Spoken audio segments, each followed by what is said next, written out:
Review FR avec du Diaclone Reboot de chez Takara Tomy, les Waronder Suite. Donc en fait, vous voyez, ils sont deux, hein, puisque c'est juste la couleur qui change. Hein, je ne vais pas vous faire de revue, ça serait un peu stupide. C'est le DA23 et le DA24. Donc c'est la version des ennemis, puisque jusqu'à maintenant, on avait tout ce côté gentil, effectivement, dans les Diaclones. Donc comme d'habitude, ça va pouvoir se démonter, recombiner un petit peu comme on veut. Donc on voit que les premières versions, donc il y a un bleu et un rouge. Comme d'habitude, l'arrière de la boîte vous montre différentes combinaisons possibles. Donc là par exemple, tout seul, avec un, 2 ou même 3. Après, sur Internet, vous trouvez même des trucs de fou avec 30 ou 50 assemblés. Ça fait...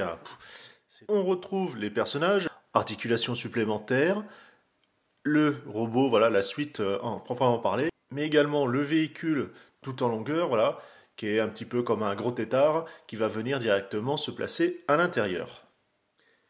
Le système d'articulation, qui permet comme ça, voilà, et en même temps de la rotation de placer comme on veut. Le rouge, ici, vous voyez, c'est une fourche, alors qu'en version bleue, c'est une pointe. Les personnages, voilà, on a l'articulation habituelle, hein, épaules, coudes, au niveau du torse, ça se plie, on a la jambe, toujours l'aimant en dessous, ça change pas, c'est le gimmick de la gamme. On voit même à l'intérieur, on a du détail, donc ça fait toujours plaisir. Le système de connexion est ici, encore derrière, il y en a un peu partout. Le mode foreuse, mais aussi pogo, hein. Dans la transfo, on va avoir ici au milieu la séparation. Donc il vaut mieux commencer par la pointe, c'est plus facile. Là, vous pouvez voir, vous avez les vis qui servent directement de charnière. Ça va se transformer en pied. Au moins, voilà, vu que c'est devant-derrière, il va tenir, il n'y a pas de problème. À l'intérieur, on peut voir qu'il a des petits bras cachés. Alors bien sûr, hein, cette partie-là va tourner. On va avoir la pince ici. Et bien sûr, vous pouvez les combiner de manière totalement stupide.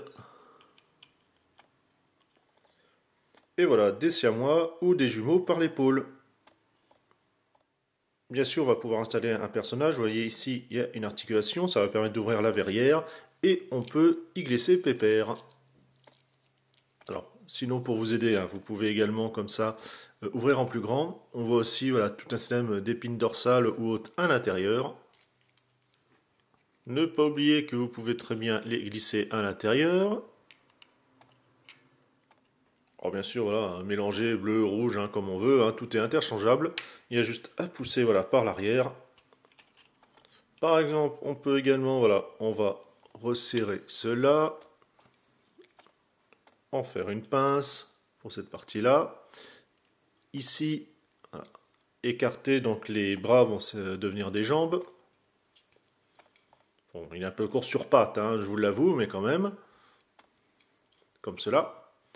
Et on va placer, tiens, on va prendre le bleu, ce coup-là, ça sera quand même mieux.